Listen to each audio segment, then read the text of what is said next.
जीवन भारतीय कानून व्यवस्था और संविधान से जुड़ा हुआ है और आज मैंने मेरा वोट डालकर बहुत विनम्र भाव से एक नागरिक के रूप में मेरे कर्तव्य का पालन किया है और इसलिए मैं पहले ही कह चुका हूं कि ये बहुत बड़ा कर्तव्य है हर एक नागरिक। आज के इस विशेष वीडियो में हम भारतीय चुनाव प्रक्रिया के एक महत्वपूर्ण पहलू पर चर्चा करेंगे। चुनावी प्रक्रिया के दौरान न्यायिक हस्तक्षेप की सीमाएं क्या होनी चाहिए? क्या चुनाव आयोग को वोटर टर्नआउट के आंकड़े और फॉर्म 17C की जानकारी सार्वजनिक करनी चाहिए? इन सवालों के जवाब और न्यायपालिका, चुनाव आयोग और लोकतंत्र के बीच के संतुलन को समझने की कोशिश करेंगे। नमस्कार, आप देख रहे हैं एड न्यूज। 24 मई को सुप्रीम कोर्ट ने एक आवेदन को स्थगित कर दिया जिसमें चुनाव आयोग से बूथवार वोटर टर्नआउट के संपूर्ण आंकड़े प्रकाशित करने और उसकी वेबसाइट पर फॉर्म 17C के रिकॉर्ड अपलोड करने की मांग की गई। न्यायमूर्ति दीपांकर दत्ता और सतीश चंद्र शर्मा की बेंच ने कहा कि चुनावी प्रक्रिया के दौरान कोर्ट को हाथ नहीं लगाने का दृष्टिकोण अपनाना चाहिए और प्रक्रिया में किसी भी तरह का व्यवधान नहीं होना चाहिए। चुनाव आयोग ने अपने जवाबी हलफनामे में कहा है कि फॉर्म 17C की जानकारी सार्वजनिक करने का कोई कानून आधार नहीं। आयोग का कहना है कि चुनाव संचालन नियमों के अनुसार फॉर्म 17C केवल उम्मीदवार के पोलिंग एजेंट को ही दिया जा सकता है।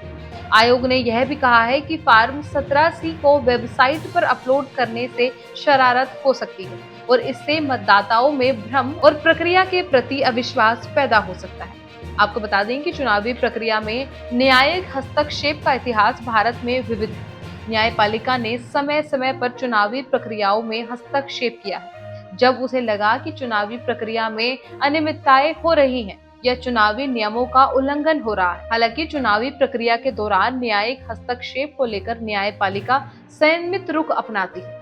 जैसा ही हाल ही में सुप्रीम कोर्ट ने चुनाव आयोग को फॉर्म 17C के डेटा को सार्वजनिक करने के लिए निर्देश देने से इनकार करते हुए दिखाया।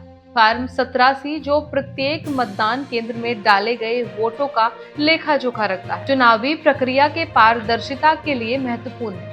इस फॉर्म में मतदान केंद्र के कुल मतदाताओं की संख्या, मतदान करने वाले मतदाताओं की संख्या और वोट न डालने वाले मतदाताओं की संख्या जैसी जानकारियां शामिल होती हैं। हालांकि भारतीय न्यायपालिका ने पिछले दशकों में कई बार चुनावी मामलों में हस्तक्षेप किया है।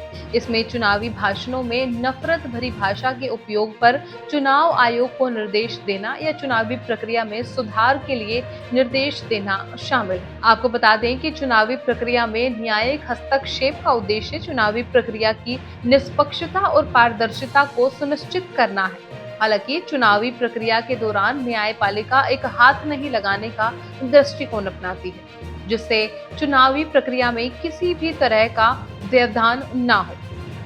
इस मामले में सुप्रीम कोर्ट ने चुनावी प्रक्रिया के बीच में हस्तक्षेप से बचने का निर्णय लिया जो चुनावी प्रक्रिया की स्वतंत्रता और निष्पक्षता को बनाए रखने के लिए महत्वपूर्ण है। इसी तरह की अन्य घटनाओं में न्यायपालिका ने चुनावी प्रक्रिया के दौरान हस्तक्षेप से परहेज किया ताकि लोकतंत्र की स्वतंत्रता और निष्पक्षता बनी रहे। चुनावी प्रक्रिया की स्वच्छता और पारदर्शिता बनाए रखने के लिए न्यायपालिका और चुनाव आयोग के बीच संतुलन आवश्यक है। तो ये थी हमारी आज की खास रिपोर्ट। इस रिपोर्ट से जुड़े कोई भी सवाल या अपने विचार आप हमें हमारे कमेंट में लिख सकते हैं और इसी तरह की देश और दुनिया की तमाम खबरों के लिए चैनल को सब्सक्राइब करके बेल आइकन को दबाना ना भूलें ताकि आने वाले समय में आपको हमारे महत्वपूर्ण वीडियो की नोटिफिकेशन समय से प्राप्त हो सके।